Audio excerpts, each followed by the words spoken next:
Well, hello everyone. It's Marcus, and welcome to Chatting in My Jungle Room. I'm fresh off the plane from Bali and back into another jungle. So I'm a happy man. Jungles everywhere I go. But enough about me and my jungle. Please, everyone, welcome Nikki Heuskes. Nikki, how are you? Oh, Marcus, it's such a joy to be here. I'm super well, thank you, and very happy to be talking to you about all things Olivia, I hope. Word on the street is your band is set up in the next room and you're about to head into rehearsals for the show. It is called, of course, the Olivia Newton-John Tribute Show. It is presented by Luigi's Delicatessen and it is with Joe James as well. How incredible. See, I've Yeah. done my research. It's at the Woodville Town Yeah. Hall for Mother's Day, Sunday, the 11th of May from 12 o'clock p.m. Look at me doing all my research. I'm impressed with myself. Tick, tick, 100% to you, Marcus. Thank you for doing that research. Nikki, tell us about the show. What can we expect? Thank you. Well, aside from the fact that you can expect amazing food to start with. So, I mean, okay, so there's two ways of looking at this show. We are opening the doors for lunch, firstly, and there will be pre-show entertainment by Claudia Migliaccio. Do you know Claudia? Yeah. Beautiful singer, and Joe playing piano. Possibly my daughter Jaylina, if she can get over here from Melbourne, fresh off Australian Idol, being booted off that anyway. So she might come and hopefully sing some songs as well. My other daughter's also in the show doing backing vocals. So there'll be some pre-show entertainment and over lunch. And of course, beautiful Luigi's Delicatessen doing the catering. It'll be a smorgasbord, a buffet kind of situation. Amazing food. I don't know if have you eaten at Luigi's I before? Have you love dined? Luigi's. Because that's on, is that Perry Street? Perry Street? Is it Perry Street, Franklin Street, Franklin? Franklin Street, Oh, because I think he's I get so really confused. bad. I should know that. Ugh. Well, one of those streets. It's one of those. Just down, obviously, from Adelaide, the post office there as well in the city. Yeah, It's easy. It's just that's right. And off Victoria Square. So get down. yeah. I love it. It's great. The hospitality there is amazing. And I love the fact that they set up a grand piano in there sometimes as well and do their shows there. Well, permanently, yeah. I think he's often got entertainment. So Joe plays there, Kim Perling, a whole bunch of other people, yeah. And that's how I met Luigi in the beginning. Was I went in there and dined, but then was invited to come and sing there one night. So there's been a few nights that I've performed there. So yeah, beautiful food, beautiful and just charming service. I want to say that's what it feels like, a charming place. And he's got other restaurants too in Seaton and then another little offshoot from that. But anyway, so beautiful food and someone who's very, very passionate about food. So his team are going to be providing that. But then for people that already have plans for lunch, that's okay. They can just come to the show afterwards. We have, I think, 450 theatre seats available just for the show. And I think we'll kick off somewhere between 2 and 2:30 for that part. So yeah, so people could just come for the show, which will be amazing too. And so what can they expect from the show? There will be dances. So I've got dance rehearsal after the band rehearsal today. Oh, Um, be there in 10 minutes. I can't wait for that. It's going to be so beautiful. I've poached some dancers from my friend Hans. So I've done backing, toured with him before doing backing. And so some of his beautiful dancers that I've worked with in the past are also jumping on for this one. And What are the my dancers? friend What are their names? Maddie and Mario, do you know those guys from Okay, shut up right now. Maddie? So I live in this city in an apartment complex here, just behind the Greek on Halifax. Mario Yeah, literally is across the corridor from me. He's my next door neighbor. There you go. cool. There you I'll go. go Well, you call him in can. now. I'll give him to come and You see me. because he'll be surely, getting ready for the rehearsal. So I know. yeah, it's gonna be so much fun. And Martine Quigley, who's my longtime friend, she's an incredible choreographer and she's also helping to produce the show with me. So yeah, there'll be storytelling. So we're actually it's changing a little bit, but we have based the show on Olivia Newton-John's last show that she did before, her very final show that she did before she passed away. We grabbed her set list We've just changed a couple of songs, but for the most part, it's that set list. So it's got that kind of energy. I want to say energy to it. So everything that we're doing is about frequency and vibration. I feel like we are going to program that room with so much love. So it feels right to be doing it also on a day like Mother's Day. But of course, it's not just about Mother's Day. And I know Mother's Day for a lot of people can be challenging. So it's really just an opportunity for a celebration with or without a Mother's Day attached to it. But of course, there will be a lot of love around mothers on that day as well. Bring your nana, bring your auntie, bring your dad, bring your sister, bring your gay best friends, bring anyone. Everyone's welcome. Absolutely. Yeah. Absolutely. Hey, Yes. I've got some ONJ questions for you, but before we do that, I know, I mean, you've been treading the boards in Adelaide. You're practically an Adelaide personality, come legends. Because let's go right back to the Time Warp days at Heaven. You are Miss Barbarella. How are you? That experience. Somewhere. That's There. been wild, right? It was, yeah, I know. And someone asked me about that the other day and said, how long did you do that for? That particular night, club night, well, it ran longer than I was in it, but I did it for almost 12 years.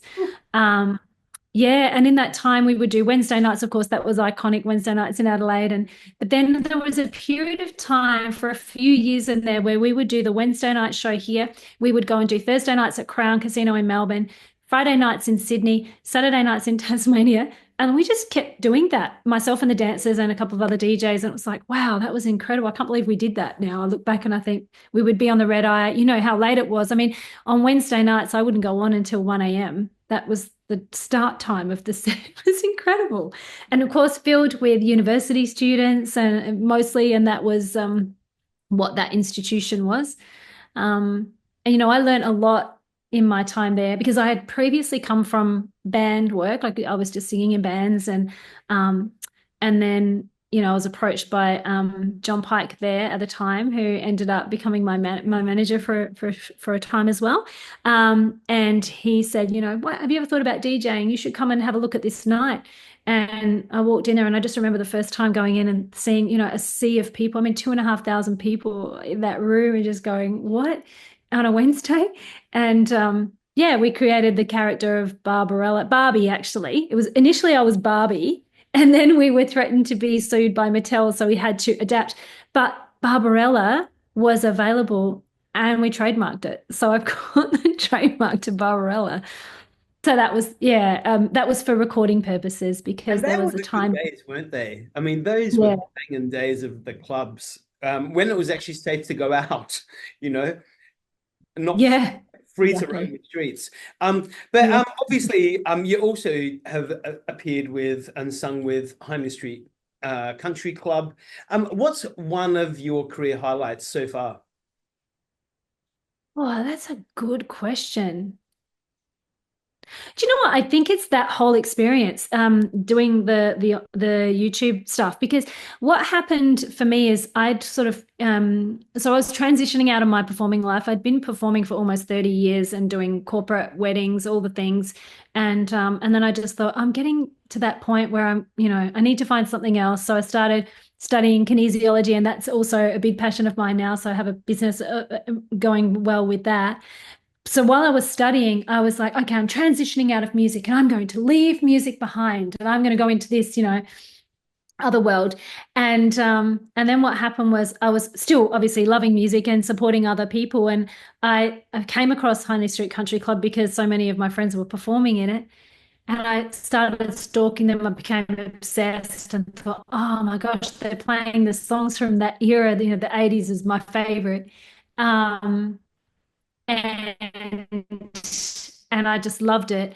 And then I remember saying to my family, so my husband, my children can all sing to sing with them. Imagine if you could just perform with them. And they're like, well, why don't you put yourself out there? And I was like, oh no, I'll never do that. And then I got a call from Con. It was Con at the time. Yeah, it was. And he asked me if I'd come and do this track. And it was an Olivia song. And he wanted me to do it with my dad. Actually, it was the duet from Xanadu, Suddenly. But my dad didn't feel comfortable singing it. He's a bass player and a great singer, but he just didn't feel comfortable singing without a bass in his hand. So, and I was like, Dad, this is my opportunity. Do it for me, you know? And he was like, I can't do it. I can't do it. And I was devastated. Anyway, I thought, there goes that opportunity. And oh, well, that's that. But then Con got back to me and said, do you know what? I want you to sing it with Darren. So come and do it anyway. And that was the start. So I went in and did it. And, you know, at that time, we were just a bunch of musicians doing it for ourselves, like no other reason, just to be, you know, the best versions of what we could do. And loving it, loving ourselves crazy, doing it just like, oh, yeah, that sounds good, and put it out. And that was it. No other intention. And then, of course, it went viral during COVID. And it was actually Andy Seymour's track. He did just the two of us. And then, yeah, that ended up going absolutely viral in COVID. And then all of a sudden, all of us on the channel started having conversations about, it's weird. Like I keep getting these strange comments on my Insta or on my Facebook, and it's like saying Linda. And I'm like, what does that mean? And it's like, and then we realized, then someone said, we've gone viral. And then we had all these people from all over the world suddenly following. So for me, that's a long answer, isn't it, for a very simple question. I guess my career highlight is the fact that I thought I'm done and dusted. And then something different, something new, something quite big was unfolding there, completely unprepared for that. And I feel like it was right at the time where I was like, I'm ready to leave music behind. And then music said, are you sure? What about this? And I would never have considered that would be something that we do. So now we get paid by YouTube to go in and record these covers. And yeah, so now, of course, I'm with Sing It Live, and, you know, there was a separation in there, and it's all, you know, I have nothing but love for everyone in the whole situation. But I needed to be with my friend Darren. And so, and I love what we're doing over there with Sing It Live as well. So I maintain that we just do this while it's fun. Yeah.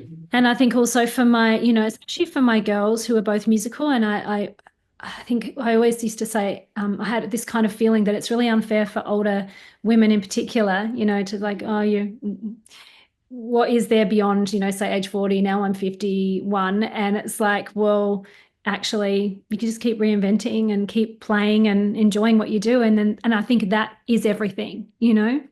Well, so I feel very blessed to even. What is that? Sorry? I said it's clearly working out for you. You're doing gangbusters.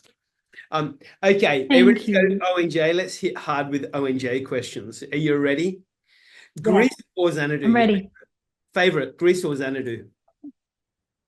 Xanadu. I mean, I know Grease inside out, but Xanadu would have to be my favorite. Okay, you can only perform one of these songs. Which one is it? Let's Get Physical or I Honestly Love You?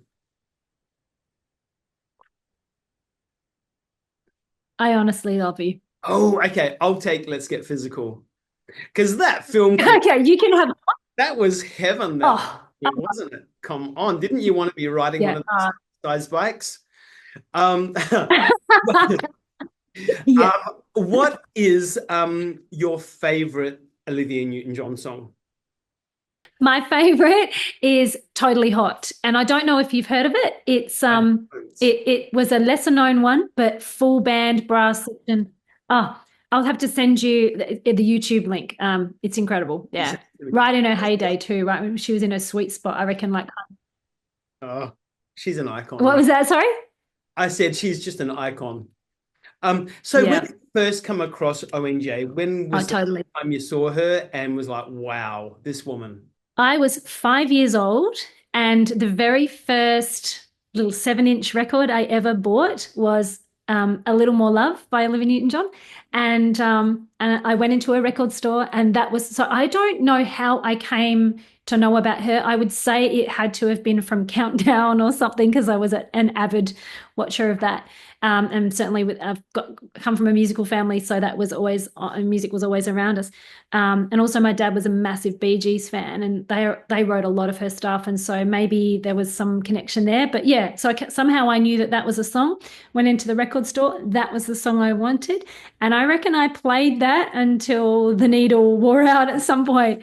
But yeah, that was my first. So I must have seen her, because I had pictures of her in my bedroom on the wall. And it was before, you know, Grease and all that as well.